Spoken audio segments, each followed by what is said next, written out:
Okay, welcome to the last installment of the five-part construction materials dashboard tutorial. The previous installment, we discussed all the data that is available for your viewing through the dashboard. I'm sorry, we're getting a little bit ahead of ourselves here.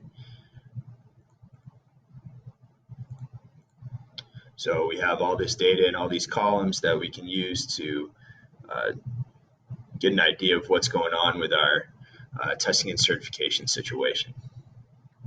So this installment, part 5, will cover the streamlined workflow that the dashboard offers when communicating with lab personnel through these buttons here. So to give you an idea of what we've got here, we've got a request to delete not applicable button, which will send an email to lab personnel requesting that you delete a certification or testing requirement because it's not used. We can submit a form TA555 D2A automatically to increase quantity. We can communicate an ACL that we use the product off the ACL with a T555 D2B. We can waive a small quantity with a form TA555 D2D. We can communicate an APL item through a form TA556. And we can waive a minor quantity with a form TA557. Additionally, on the pay stoppers tab, we have a notice of non-compliance email that we can also send to be used on the lab end. So let's navigate to our non-pay stoppers, and if we scroll over to our requirement status, we can get an idea of what's going on with our different non-pay stoppers. And of course, this applies to any of the items in the under these tabs. So just to pick this item here, we have under drain flushing basin 605.95.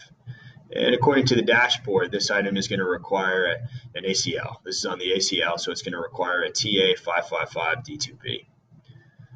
So let's navigate right over to the TA555 D2B button. We'll communicate that we've used this item and that it's on the ACL.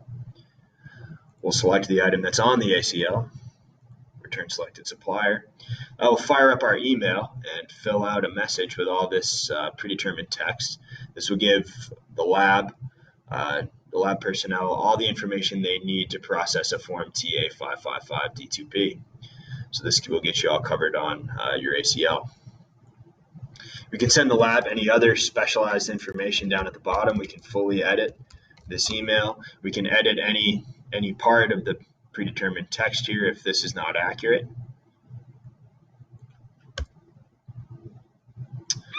So the workflow here is just to kind of scroll down through your requirement statuses and find the items that can be squared away with one of these simple buttons here. You may have items that have a little bit more of a complicated situation, which you may have to dig to meet those requirements. You may have to dig through as to what exactly is going on. And remember this button here, certification sample and details. That'll give you an idea of the certifications or tests that are on hand in Site Manager that you can use to communicate with lab personnel. So for example, we'll go back to that item that we talked about in the last video. It was curb.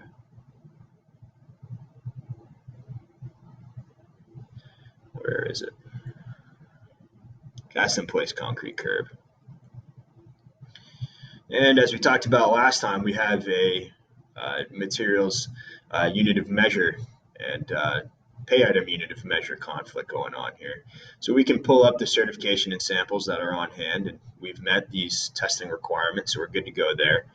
We can pull down the sample ID, and we can take that information and we can send it over to lab personnel and let them know that Site Manager is messing up the units and that this item has been fully tested and meets requirements and should be taken care of.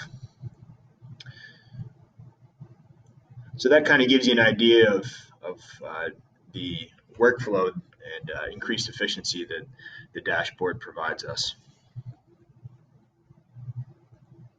Another cool little feature of the dashboard is that when on the main panel, you can click this box, export data to separate workbook.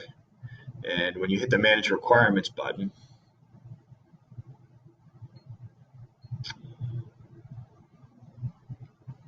it will create a workbook, a separate workbook that you can use to export your data. So this might not be such a big deal for the pay stoppers tab because there's only 2 materials requirements that are listed. But let's say we want to export our non-pay stoppers tab. We'll hit the non-pay stoppers tab. That'll automatically create a spreadsheet that has all that data in it. So you can print this out. You can give it to your field staff. You can remove columns. You can remove rows. You can email it.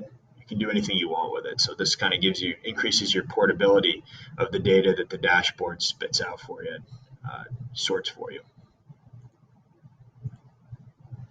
So that concludes our 5-part video series on the dashboard.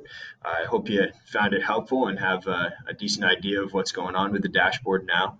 The people that are hard at work making this happen are always available to answer questions and respond to feedback if you have any. I think that the dashboard, although it's a work in progress, has really provided us with a great deal of transparency into the Site Manager database to see exactly what's going on with our testing and certification items, to kind of give us a better idea of what's going on with meeting our requirements. So that concludes this video series. Thanks for watching.